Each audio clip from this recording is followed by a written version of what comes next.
Buonasera, benvenuti alla TG Sicilia, vediamo i titoli di questa edizione.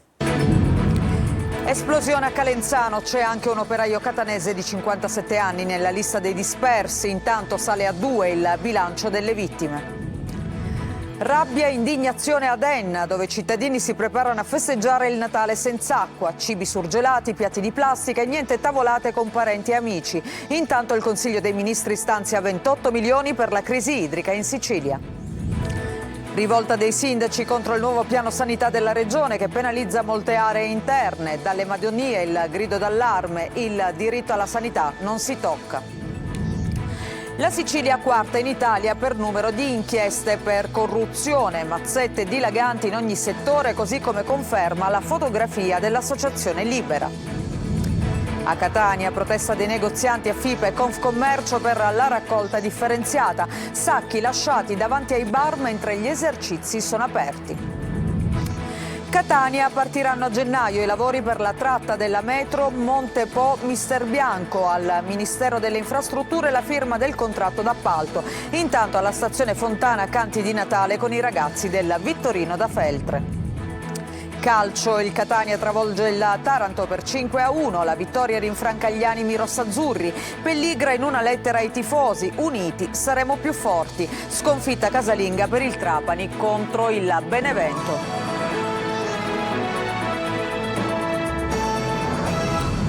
Lo avete sentito in primo piano, parliamo dell'esplosione a Calenzano perché c'è anche un operaio catanese di 57 anni nella lista dei dispersi. Intanto sale a 2 il numero delle vittime accertate. Lorena Dolci. C'è anche un catanese di 57 anni nella lista delle 5 persone che mancano all'appello nell'esplosione di Calenzano. Sarebbe uno degli autisti che stava guidando la cisterna vicino alla pensilina dove si è verificata l'esplosione. L'uomo entra nel bilancio di 2 morti accertati, 3 dispersi e 26 feriti del disastro. Via via che passa il tempo si iniziano a identificare le persone coinvolte. In certi casi però mancano ancora i nomi, oltre che i corpi. Per adesso i soccorritori intervenuti dopo l'esplosione hanno individuato le 2 vittime. Sarebbero Vincenzo Martinelli, 63 anni, originario di Napoli, e un altro uomo residente in provincia di Pisa. Ci sono parenti disperati che girano nel pronto soccorso alla ricerca di un proprio caro che potrebbe essere rimasto ferito e non risulta negli elenchi dei medici. Ad esplodere è stata una delle autobotti presso la pensilina di carico nella zona dove viene caricato il carburante. Questa è l'ipotesi su cui lavora la Procura di Prato, che ha aperto un'inchiesta per chiarire la dinamica dell'incidente. Il comune esclude i rischi alla salute causati dall'alta colonna di fumo. Il presidente Mattarella ha espresso solidarietà di fronte a questo gravissimo incidente sul lavoro. Il ministro Piantedosi ha espresso profondo dolore.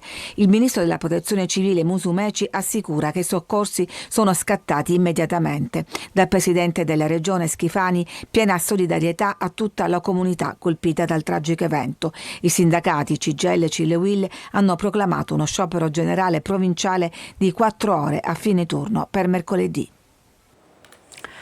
Cambiamo argomento, cibi surgelati, piatti di plastica e niente tavolate. È il Natale che attende i cittadini di Enna da mesi senza acqua, che non potranno festeggiare neanche il Natale con parenti e amici. Dopo le manifestazioni di protesta montano indignazione e rabbia. Adelaide Barbagallo. Enna è senza acqua. Abbiamo chiesto a tutti più volte, ripetutamente, durante le manifestazioni. Ci stanno tutti ignorando. Natale in Sicilia ai tempi della crisi idrica, manca l'acqua e addio cenoni e pranzi in famiglia. Anche le tradizioni delle feste vengono stravolte. A nulla sono valse finora manifestazioni e proteste. A Enna il regalo, si fa per dire, che i cittadini forse riceveranno sarà una turnazione ridotta. Dai rubinetti potrebbe scorrere l'acqua ogni 5 giorni anziché 6. Crescono indignazione e rabbia. Passeremo un grandioso Natale senza parenti perché non possono venire a casa, perché non possiamo consumare acqua.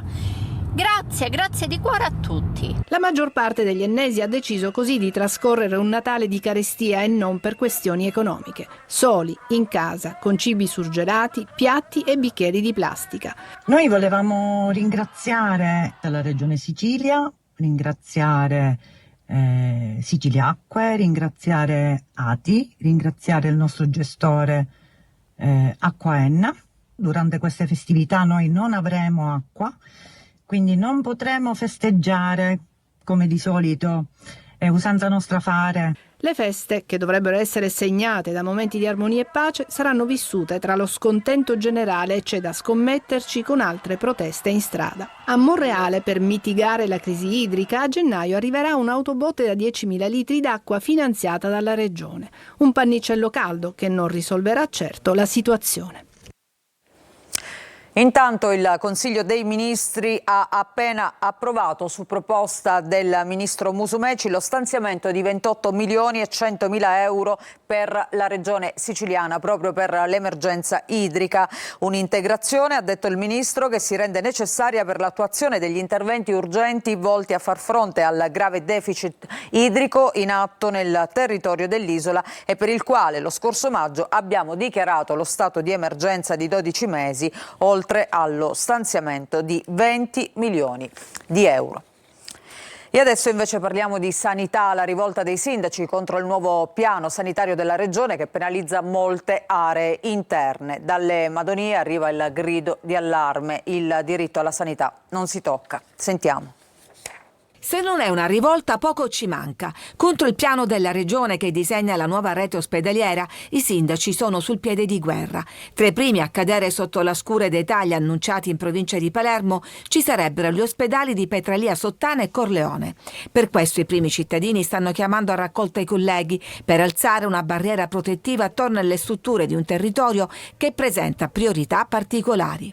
Priorità che sono lontani dai grandi centri, che hanno difficoltà viarie e soprattutto che hanno una popolazione che molto spesso è anziana e che ha bisogno di proprie specificità nella cura.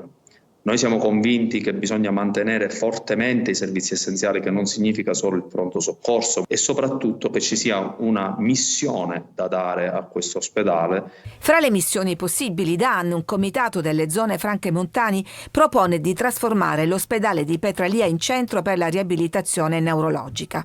Quale che sia la scelta finale, i sindaci si oppongono alla mappa dei reparti e presidi che sta venendo fuori anche per Corleone. Abbiamo necessità di un maggiore coinvolgimento e di mantenere sempre alta la guardia su quelli che sono dei reparti essenziali per la salvaguardia della salute del territorio, a partire, proprio parlando di Corleone, dalla salvaguardia del nostro punto nascita. Il nuovo piano, che cambierà il volto della sanità pubblica, riguarda tutta la regione, con i tagli dei doppioni e la trasformazione dei reparti in specialità di cui c'è più esigenza e un totale di posti letto invariato, ma a favore della sanità privata convenzionata. C'è una unità dei sindaci del territorio per raccordarsi, dialogare, ma su un punto fermo, che il diritto alla salute non si tocca. E mentre si adotta una politica di tagli, a Vittoria si inaugura invece una nuova area all'interno dell'ospedale Guzzardi accanto al pronto soccorso. L'azienda sanitaria di Ragusa adotta inoltre nuovi codici per il triage. Ci dice tutto Veronica Barbarino. Inaugurata all'ospedale Guzzardi di Vittoria la nuova area di osservazione breve intensiva attigua al pronto soccorso. Gestirà emergenze di media complessità offrendo assistenza medico-infermieristica avanzata, monitoraggio continuo e accertamenti diagnostico-terapeutici per patologie acute. Una costola del pronto soccorso che, come ricordiamo, è stato inaugurato l'anno scorso, esattamente febbraio 2023, che ha comportato l'attivazione di un'area completamente nuova. A seguito dei lavori di ristrutturazione del vecchio pronto soccorso sono stati ricavati 6 posti letto per l'osservazione breve intensiva e 7 posti letto di assenteria. Sono delle strutture fondamentali per quanto riguarda la gestione del sovraffollamento in ospedale, che ci consentiranno quindi di snellire il lavoro di appropriatezza dei ricoveri. Permetterà quindi una rapida definizione del trattamento più idoneo, con tempi di permanenza del paziente da 6 a 30 ore. E per definire ancora meglio le specifiche necessità del malato e garantire a tutti un'assistenza tempestiva e appropriata, l'ASP di Ragusa, nei 3 pronto soccorso di competenza, ha adottato i nuovi codici colore per classificare le priorità d'urgenza. Bianco, verde, azzurro, arancione e rosso, la nuova associazione, in cui il bianco, colore di non urgenza, comporterà un pagamento ticket per l'utente di 25 euro. La Sicilia è quarta in Italia per numero di inchieste per corruzione, mazzette dilaganti in ogni settore, così come conferma la fotografia che ha fatto l'associazione Libera. Luca Ciliberti. La Sicilia è la quarta regione italiana per episodi di corruzione nel 2024, con 5 inchieste e 82 indagati. Oggi si celebra la giornata internazionale contro la corruzione e Libera ha scattato una fotografia sulla corruzione nel nostro paese. L'isola però risulta seconda in Italia per numero di indagati. Ci sono mazzette per ogni cosa, dalle finte vaccinazioni Covid ai falsi titoli di studio, per facilitare l'aggiudicazione di appalti, per la gestione dei rifiuti o per la realizzazione di opere pubbliche o per la concessione di licenze edilizie. Poi ci sono le inchieste per scambio politico-elettorale e quelle relative alle grandi opere. Italia sotto mazzetta è il dossier che Libera ha censito dal 1 gennaio al 1 dicembre 2024. Complessivamente sono 48 le inchieste in tutto il paese, con il coinvolgimento di 28 procure in 14 regioni, 588 le persone indagate. Al sud il maggior numero di casi, ben 20, 16 al centro, 12 al nord. In questa poco edificante classifica primeggia il Lazio con 10 inchieste seguite dalla Campania e dalla Lombardia, poi Sicilia e Puglia. In queste regioni si concentra il 74% delle inchieste. L'istantanea di Libera mostra un quadro allarmante. Le inchieste raccontano come la corruzione sia dilagante e ormai normalizzata, una vera e propria patologia nazionale che alimenta sfiducia diffusa nelle istituzioni democratiche e disimpegno dalla vita pubblica, che poi puntualmente si traducono nel crescente astensionismo alle urne ad ogni tornata elettorale. E adesso andiamo a Catania per parlare di rifiuti. Questa volta il problema è legato alla raccolta dei sacchi davanti ai bar. Si lamentano i negozianti e FIP e Confcommercio chiede di rivedere il sistema. Tonino De Mana. Stagionalizzare, pedonalizzare, ma dopo aver adeguato trasporti e parcheggi, e rivedere subito il sistema di raccolta dei rifiuti, specie davanti ai bar e alle attività commerciali. All'orario di cena, lo dimostrano le immagini, il salotto buono di Catania infatti si trasforma in un'enorme pattumiera autorizzata con gli esercenti che, secondo l'attuale normativa, lasciano i sacchetti di plastica davanti ai bar. Il problema è che la spazzatura non viene raccolta subito, ma il mattino seguente e non nelle primissime ore. FIP e Confcommercio sollecita un cambio di passo, specificando che è stato tutto ereditato da vecchi accordi e dalla precedente amministrazione comunale. Chiediamo una differenziazione sui pubblici esercizi. La seconda è quello là che il sabato, dove c'è molto più flusso, vengono ritirati immediatamente questi sacchi. Non è uno spettacolo edificante, via Etnea ricoperta di questi sacchetti di plastica. Bigliettino di visita per il turismo, bigliettino di visita per la città, dunque si deve trovare una soluzione immediata. Via Etnea bella e disordinata è solo uno dei paradossi di una città che potrebbe vivere di turismo tutto l'anno ed invece? E purtroppo io noto che nel periodo già del novembre, arrivare nel periodo già di Sant'Agata, quindi anche marzo, questa città si muove ben poco. Commercianti che non vedono di buon occhio la pedonalizzazione. Ma facendo la pedonalizzazione ora e in questo momento dove c'è molto e ben poco, mi spiegate voi la gente senza un'organizzazione come dovrebbe arrivare al centro? E il Natale alle porte si trascina dietro un'altra piaga, quella del traffico impazzito a qualsiasi ora e in qualsiasi strada. E restiamo a Catania perché partiranno a gennaio i lavori per la tratta della metropolitana Monte Po Misterbianco. Al Ministero delle Infrastrutture la firma del contratto di appalto da 124 milioni di euro. La metropolitana di Catania arriverà fino al centro storico di Misterbianco. A Roma, al Ministero delle Infrastrutture, la firma del nuovo contratto tra Ferrovia Circumetnea, gli affidatari del consorzio SIS e il sindaco Marco Corsaro. Il cantiere, fermo da oltre 4 anni per un contenzioso con l'ex impresa affidataria dopo una lunga serie di trattative fra FCE, ricorrenti e comune, partirà il prossimo gennaio. Sarà il consorzio SIS a realizzare la tratta Monte Po Misterbianco, un'opera da 124 milioni di euro. Il rischio di avere un'incompiuta Misterbianco, afferma il sindaco Marco Corsaro, è stato molto alto, ma possiamo dire di averlo scongiurato. La nuova impresa dovrà consegnare alla Ferrovia Circumetnea il rinnovato progetto esecutivo entro 3 mesi, quindi uomini e mezzi torneranno al lavoro. La tratta Monte Po Misterbianco prevede 2 stazioni sotterranee, una al centro di Misterbianco e l'altra nel distretto commerciale in Corso Marx. Tutto il resto della città sarà collegato alle stazioni con il sistema di trasporti pubblici che si stanno potenziando. E intanto la stazione della metropolitana Fontana si trasforma in un palcoscenico grazie ai ragazzi dell'Istituto Vittorino da Feltre. Desiree Ferlito.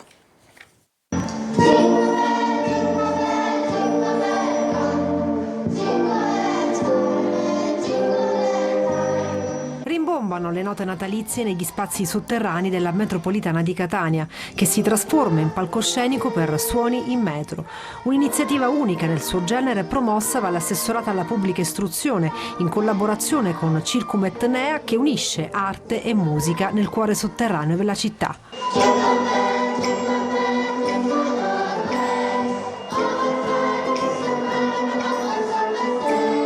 Questo evento segna l'inizio di una serie di iniziative che porteranno la gioia del Natale in città. Stamattina alla stazione Fontana si sono esibiti i ragazzi dell'Istituto Vittorino da Feltre, che hanno così l'opportunità di mettere in mostra il proprio talento. È bellissimo prendere tutti i ragazzi e coinvolgerli nel nostro percorso di strumento musicale, che coinvolge tutti i ragazzi. Pensate che sono 80 elementi di orchestra. Il tutto incorniciato dalla mostra Fermate d'Arte, opere provenienti dalla collezione Biscari che, come in un museo contemporaneo, trasformano un semplice luogo di transito e di impegni quotidiani frenetici in un luogo di aggregazione e di scambio culturale. I concerti di Suoni in Metro saranno riproposti anche nei giorni 10, 12 e 13 dicembre presso la stazione Giovanni XXIII, coinvolgendo gli studenti di diversi istituti comprensivi. Diamo la possibilità agli altri di far vedere le capacità che abbiamo e quando è bella in realtà la musica, perché molti la sottovalutano. E poi parla anche di Natale, giusto? Ovvio, il Natale è bellissimo, mette un'armonia. Giornata di sport e inclusione allo stadio De Simone di Siracusa. Francesco Aloi.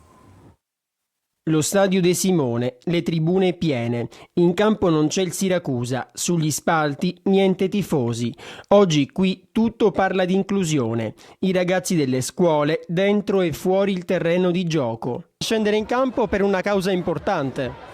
Sì, oggi è un evento molto bello, è una giornata molto speciale perché l'inclusione è una cosa molto importante. È la seconda edizione di Together for Inclusion. L'obiettivo è uno: sensibilizzare tutti sul tema della disabilità. Siamo alla seconda edizione, l'anno scorso c'era Totò Schillaci con 4.000 studenti, quest'anno Marco Amelia testimone dell'evento con altri 4.000 studenti per essere una grande festa dell'inclusione, abbattendo ogni barriera culturale. Per un motivo più che valido, per l'inclusione attraverso lo sport che è importante e perché sono legato molto alla Sicilia. E così in campo, anche se è un amichevole, si respira aria di competizione. Si corre per fare gol, con la consapevolezza che quella più importante è la rete dell'inclusione. Sì, oggi è sicuramente un evento importantissimo, l'abbiamo già fatto l'anno scorso ed è molto bello vedere tutti gli istituti più importanti di Siracusa uniti per questo evento. I giovani di oggi, il futuro di domani. Se questo è il buongiorno, allora possiamo ben sperare. E a proposito di sport e di calcio, tra poco parliamo della Catania che vince 5-1 a Taranto, il Trapani invece ha perso, ma subito facciamo una pausa, tutto questo tra poco.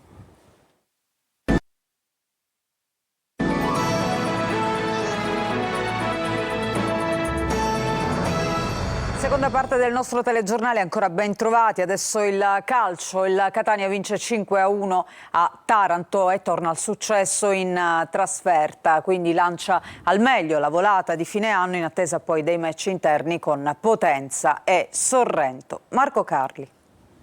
Questa volta il Catania sfrutta l'occasione. 5-1 al Taranto con tanti motivi per sorridere oltre al risultato. Serviranno le controprove nelle prossime due sfide casalinghe con Potenza e Sorrento, squadre di caratura superiore rispetto ai pugliesi, ma il ritorno al successo fuori casa ha tanti volti felici. Quello di Gherardi, per esempio, che incorna di testa il pallone dell'1-0 su calcio d'angolo di Stoppa, dando il là ad una partita in discesa. Oppure quello di De Rose, finalmente di nuovo titolare, o dello stesso Stoppa, che conferma il suo grande momento andando in gol per il 2-0 dopo un errore difensivo di Marong, partita indirizzata che lo diventa ancora di più prima dell'intervallo, quando Inglese di testa e con il consueto opportunismo mette dentro il terzo gol. risultato magari può far pensare che sia stata una partita facile, ma non dimentichiamo che il Taranto ha battuto l'Avellino, ha battuto il Picerno, ha battuto il Cerignola. Il tecnico a Taranto ha dovuto rinunciare anche a Castellini, non al meglio, ma dopo la rete del provvisorio 3-1 siglata da Guarracino che batte un colpevole Beters, l'allenatore ha invece ritrovato Montalto. L'ex Casertana scarica tutta la rabbia dell'attaccante che vuole tornare al gol su azione 4-1 per i rossazzurri con esultanza che coinvolge tutto il gruppo e anche Toscano. La stessa scena di felicità collettiva si ripete qualche minuto dopo per la rete del giovane e talentuoso catanese Forti. De Rose a fine partita indica la strada. L'obiettivo è finire bene, diciamo, l'anno con queste altre 2 partite e poi ricaricare le batterie per poter partire forti a gennaio e puntare a vincere. Intanto il presidente della Catania Pelligra scrive una lettera ai tifosi dove dice: non arriverò in tempo per il match con il Potenza, ma sarò al Massimino il 22 dicembre per assistere alla gara con il Sorrento. E poi ancora aggiunge: uniti saremo sempre più forti, società e squadra vi ritengono fondamentali. Queste appunto le parole di Ross Pelligra ai tifosi rossazzurri.